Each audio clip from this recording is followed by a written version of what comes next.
Итоги года. Чем же запомнился уходящий 2018 год? Первым делом в Кыргызстане 2018 год был объявлен годом развития регионов. Президент Сооронбай Жээнбеков объявил 2018 год в Кыргызстане годом развития регионов. Об этом сообщали в отделе информационной политики аппарата президента. По их данным, соответствующий указ главы государства был подписан 9 января.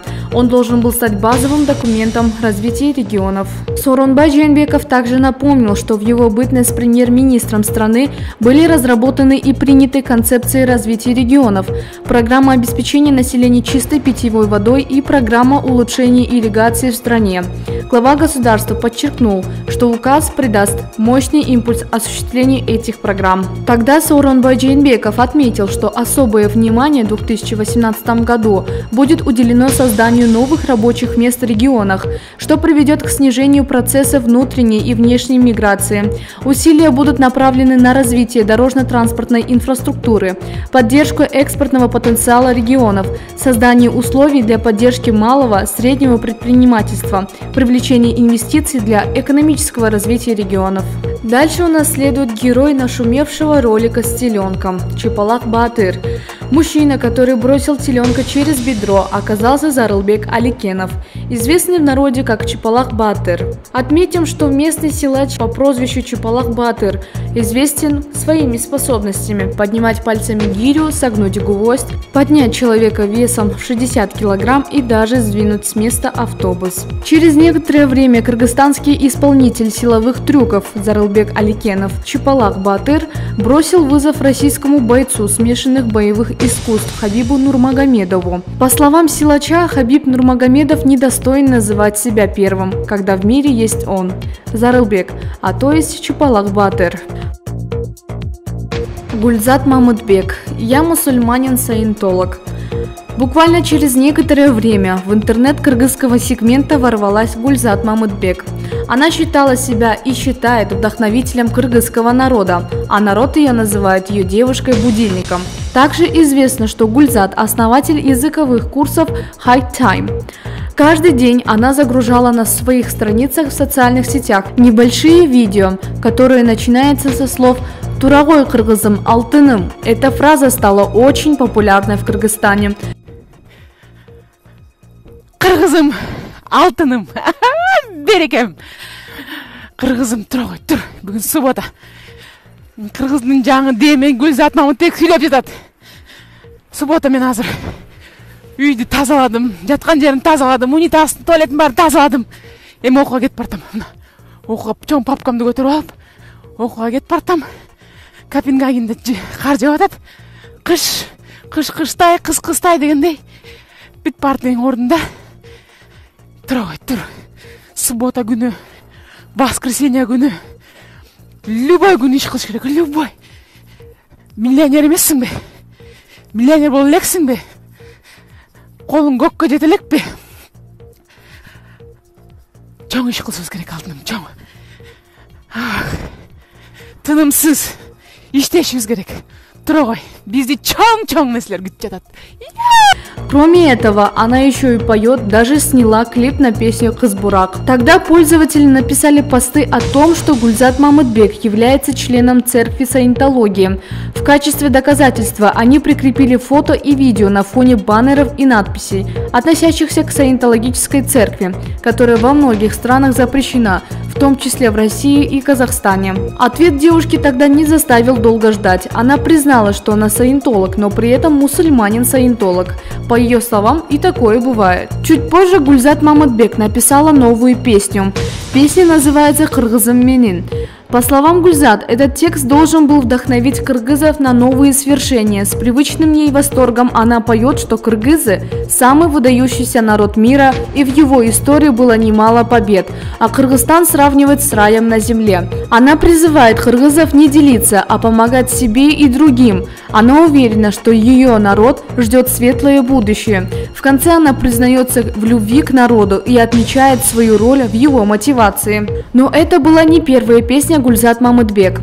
Ранее она исполнила песню «Россия, матушка, вставай», которую для нее написали знакомые. Недавно Гульзат Мамытбек презентовала свою новую песню под названием «Эквадор». Ее пригласили вдохновлять и Америку. В видео она призывает людей открыть свои сердца для любви. Клип снимали в джунглях и столице страны Кито. Во время съемок клипа она познакомилась с режиссером Хуаном Буэндиа, за которого собирается выйти замуж. Хабиб Нурмагомедов приехал в Бишкек. Звезда UFC, боец из России Хабиб Нурмагомедов приехал в Бишкек со знакомительным визитом. Он планировал встретиться с болельщиками и поговорить с журналистами. Нурмагомедов прилетел в Кыргызстан по приглашению главы Национального олимпийского комитета. Тогда звезда UFC из России Хабиб Нурмагомедов написал в своем инстаграм, что был потрясен встречей с болельщиками в Бишкеке. «Это просто сумасшествие, такого со мной еще не было. Около 10 тысяч болельщиков пришли на встречу. Большое спасибо, братья, и я это очень ценю», написал спортсмен на английском и русском языках. Также 18 января Хабиб в инстаграм выложил свою фотографию в кыргызском колпаке, на котором были вышиты флаг, герб и надпись «Кыргызстан». Арест экс-премьера Кыргызстана Сапара Исакова. 30 мая экс-главе кыргызского правительства было предъявлено обвинение в коррупции в рамках уголовного дела по модернизации ТЭЦ Бишкека. По версии следствия, еще в 2013 году Исаков, тогда являвшийся заместителем руководителя аппарата президента Кыргызстана, при реализации этого проекта якобы лоббировал интересы иностранной компании во время тендера для выбора подрядчика. Сам Исаков все обвинения отрицает. Сапар Исаков занимал должность премьера с августа 2017 года по апрель 2018 года. 19 апреля президент Кыргызстана подписал указ об отправке его правительства в отставку в связи с вотумом недоверия парламента. Позднее Исаков занял пост заместителя председателя правящей социал-демократической партии Кыргызстана. Первый раз Исаков был вызван на допрос в Государственный комитет национальной безопасности 26 апреля. Напомним, ГКНБ обвинил Исакова в лоббировании интересов китайской компании ТВИА с использованием своего политического положения в проекте по модернизации ТЭЦ Бишкека. Ему предъявили обвинение в коррупции и 5 июня арестовали до окончания срока следствия. Бывший премьер был водворен в СИЗО ГКНБ. Пожар на Ожском рынке в Бишкеке. 30 января 2018 года возгорание на Ожском рынке началось утром. Пожар удалось окончательно потушить только ближе к вечеру. Всего пламенем было охвачено около 3500 квадратных метров. В результате пожара никто не погиб, но финансово пострадали торговцы в павильонах. Пожар на рынке Сейтек на Ожском рынке был окончательно потушен в 6 вечера. Площадь пожара составила 3500 квадратных метров. Это почти половина площади стандартного футбольного поля. Кроме прибывших на место пожарных, на место происшествия приехали бригады скорой помощи, а также милиционеры. За процессом тушения пожара следил министр чрезвычайных ситуаций Кубатбек Боронов. Он же назвал предварительной причиной пожара короткое замыкание. В 11 утра милиция перекрыла улицу Бейшеналиева с проспекта Чуй до Московской. Само возгорание удалось локализовать в 12 часов дня. Врачи скорой помощи на месте помогли 2 пострадавшим, которые пожаловались на отравление угарным газом. Пожарные приступили к тушению мелких очагов огня и разбору завалов около 14 часов дня. Позже милиционеры пустили владельцев сгоревших павильонов к осмотру товара, который мог уцелеть в пожаре. Владельцы, чей товар сгорел в пожаре, начали писать заявление в милицию. 6 марта на том же базаре очередной пожар полностью уничтожил торговый центр площадью 700 квадратных метров. Возгорание произошло примерно в 9 часов ночи. 13 апреля Ожский рынок вновь загорелся. По некоторым данным, пожар начался примерно в 2 часа ночи. По данным, возгорание на Ожском рынке произошло из-за поджога. Арест Албека Ибраимова. 28 мая 2018 года ГКНБ возбуждено уголовное дело по признакам преступлений, присвоение и растрата веренного имущества в особо крупном размере и с использованием служебного положения Уголовного кодекса Кыргызской Республики. Следствием было установлено, что в январе 2012 года между председателем правления ТНК «Дастан» Ибраимовым и генеральным директором Дастан Инжиниринг Сасыбаевой был заключен контракт на поставку специальных изделий в количестве 80 штук на общую сумму $533 760, где стоимость одного комплекта изделия составила $6672.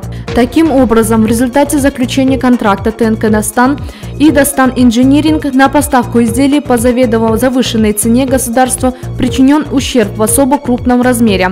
Так, 13 июля депутаты Бишкекского городского кенеша единогласным решением выразили мэру Бишкека Албеку Ибраимову вотум недоверия и отправили его в отставку. 8 июля первый вице-мэр Бишкека Ринат Макенов был арестован. Ему предъявили обвинение по статье 303 «Коррупция» Уголовного кодекса Кыргызской Республики. Макенов обвиняется в предоставлении подставному частному лицу земельного участка площадью 3,5 гектара, расположенного в южной части Бишкека. Он был водворен в СИЗО ГКНБ. Азиз Эмильбекович Суракматов, 1971 года рождения. В июле 2018 года был выдвинут в коалиции большинства кандидатом на пост мэра Бишкека. Был единственным претендентом на эту должность, невзирая на акции протеста горожан. 8 августа 2018 года был избран мэром Бишкека. За его кандидатуру проголосовали 43 депутата Бишкекского городского кенеша. Против был 1. Как исполняют гимн депутаты? Журналисты в честь открытия очередной сессии Джорку Кенеша решили узнать депутатов, знают ли они слова государственного гимна Кыргызстана, которые они должны исполнить в самом начале первого заседания. Тогда согласился на них спеть и депутат от фракции Республика Атажурт Пархат Тулендыбаев, но, к сожалению, сделал это с ужасными ошибками, которые совершенно поменяли смысл гимна. Вот поэтому, я думаю, средства массовой информации иногда искажает. Вообще у нас в таком свете показывают, как будто мы здесь... Не, ну мы же вот приехали, проверяем. Вот, Алгалай бир Кыргызстан, азаттын өлүндө, ар бир сөзүн өткөндөй, өз алдынын жолунда. То, как депутат поет гимн, вызвало резкую критику со стороны кыргызстанцев. Позже Тулендыбаев решил извиниться перед кыргызстанцами за свой вокальный провал. Приношу свои глубочайшие извинения перед народом Кыргызстана за то, что неправильно исполнил гимн Кыргызской Республики, который является одним из главных символов нашей государственности. Считаю, что подобное является неприемлемым для любого кыргызстанца, в особенности для депутата парламента. Обещаю впредь не допускать подобных ошибок и продолжить свой труд во благо народа и страны в целом. Приношу еще раз свои самые искренние извинения. После этого Тулендыбаев исправился и перепел гимн целиком. Всемирные игры кочевников 2018. Церемония открытия третьих Всемирных игр кочевников состоялась 2 сентября на ипподроме в селе Бахту-Дөлөнөтү под Чолпонатой. В ней приняли участие президент Турции Реджеп Тайир Эрдоган, президент Казахстана Нурсултан Назарбаев, премьер-министр Венгрии Виктор Орбан, президент Татарстана Рустам Минниханов. В 2014 году сообщалось, что после первых Всемирных игр кочевников эстафета будет передана Турции, но этого не произошло, а причиной было названо то, что Анкара отказалась от проведения игр из-за критики со стороны тогдашнего президента Кыргызстана Алмазбека Атамбаева. А в 2018 году президент Кыргызской Республики Сооронбай Жээнбеков официально сообщил о том, что следующие Всемирные игры кочевников пройдут в Турции и пожелал Реджепу Таyyипу Эрдогану успешно их провести. 3 сентября состоялось официальное открытие этногородка в ущелье Хырчин. В ней приняли участие супруга президента Турции, прибывшего в Кыргызстан с официальным визитом, Эмине Эрдоган, экс-президент Роза Отунбаева и жена главы Кыргызстана Айгуль Токоева. На Хырчине прошел театрализованный фестиваль «Золотой век кочевников». Кроме того, прошел кинофорум Мюнгу. В 2018 году в играх кочевников участвовали более 3000 спортсменов из 77 стран мира, которые разыграли 594 комплекта медалей по 37 видам спорта. Общий призовой фонд игр составил 28 миллионов сомов. По итогам игр кыргызстанские спортсмены завоевали 40 золотых, 32 серебряные и 31 бронзовую медаль. В общекомандном зачете сборная Кыргызской республики заняла первое место. В первых всемирных играх кочевников в 2014 году, напомним, приняли участие 583 спортсмена из 19 государств. Соревнования проходили по 10 видам спорта. А в 2016 году на вторых всемирных играх кочевников число участников увеличилось. Тогда за награды по 26 видам спорта боролись 1200 спортсменов из 62 стран. 7 сентября в финале соревнований национальная сборная Кыргызстана сыграла с командой Узбекистана. Игра завершилась со счетом 32-9 в пользу кыргызстанцев. Безопасный город. 12 ноября Госкомитет информационных технологий и связи подписал договор с концерном радиостроения «Вега» для реализации первого этапа проекта «Безопасный город». На первом этапе российский исполнитель проекта «Вега» обязуется смонтировать первые аппаратно-программные комплексы фото- и видеофиксации не позже, чем через 90 календарных дней. «Вега» уже внесла на депозитный счет Госкомитета гарантийное обеспечение исполнения договора 10% от стоимости договора в размере 245 миллионов 713 тысяч 944 рубля, как того требовали условия тендера. В повторном аукционе по реализации проекта «Безопасный город» участвовали 3 компании: Альфа-Телеком, безопасность информационных систем, Кыргыз-Телеком и российский концерн «Вега». Камерами фиксации нарушений обещали оснастить 38 перекрестков и 52 станционных рубежа и 52 стационарных рубежа. Победа Валентины Шевченко. Отечественная спортсменка стала обладательницей чемпионского титула UFC в наилегчайшем весе, победив польку Джоанну Еджичек на турнире UFC 231 в канадском Торонто. Шевченко перевелась в эту весовую категорию в прошлом году после поражения в поединке с бразильянкой Амандой Нуньес. В феврале она провела первый бой в новом для себя дивизионе с Присциллой Качиейро, над которой одержала уверенную победу. В сентябре кыргызстанка должна была провести поединок за чемпионский титул с американкой Нико Монтана, но за день до встречи та отменила бой из-за госпитализации. Позже UFC назвала госпитализацию преднамеренной и лишила Монтана чемпионского пояса. Старшая сестра Валентина Шевченко, Антонина, дебютировала в UFC в июле этого года, а 1 декабря одержала победу над спортсменкой из Южной Кореи Джи Йон Ким. Раскол в отношениях нынешнего и бывшего президента Кыргызской республики. Разногласия по многим вопросам, возникшие между двумя президентами Сооронбаем Жээнбековым и бывшим Алмазбеком Атамбаевым, привели к смене правительства, а также крупным и мелким перестановкам в силовых структурах. В стране появился новый генеральный прокурор, сменились главы ГКНБ, Министерства внутренних дел. Обилие уголовных дел и хрупкая политическая ситуация заставили нервничать многих известных, влиятельных и богатых людей, которые связаны с Атамбаевым. И, возможно, именно по их требованию была озвучена идея о том, что Жээнбекову и Атамбаеву необходимо провести переговоры. Президент Кыргызстана Сооронбай Жээнбеков впервые прокомментировал конфликт со своим предшественником и бывшим соратником Алмазбеком Атамбаевым. По словам президента, ссора с Атамбаевым стала для него неожиданностью. В интервью он впервые подтвердил, что между ним и Атамбаевым есть конфликт. Жээнбеков больше полугода не комментировал информацию о ссоре со своим предшественником. Отношения между политиками испортились в конце марта 2018 года. Тогда Атамбаева избрали председателем СДПК, и он сделал несколько критических заявлений в адрес новоизбранного президента. В интервью Жээнбеков говорил, что ему фактически не понравилось то, что им пытались руководить через каких-то третьих лиц. Это он ставит вину Атамбаеву и говорит, что такие попытки не делают чести экс-президенту. Ранее Атамбаев говорил, что Жээнбеков стал президентом только благодаря ему. В Бишкеке зажглась новогодняя елка. В столице на площади Алато 10 декабря прошла традиционная церемония зажжения главной елки страны с участием городских властей и сказочных персонажей Деда Мороза и Снегурочки. В торжественной речи мэр Бишкека Азиз Суракматов поздравил горожан и гостей столицы с наступающим новым 2019 годом. Перед зажжением елки для всех участников церемонии показали небольшое театрализованное представление под названием «Мечты сбываются». Кульминацией вечера стало зажжение под залпы фейерверка лесной красавицы, высота которой составила 27 метров.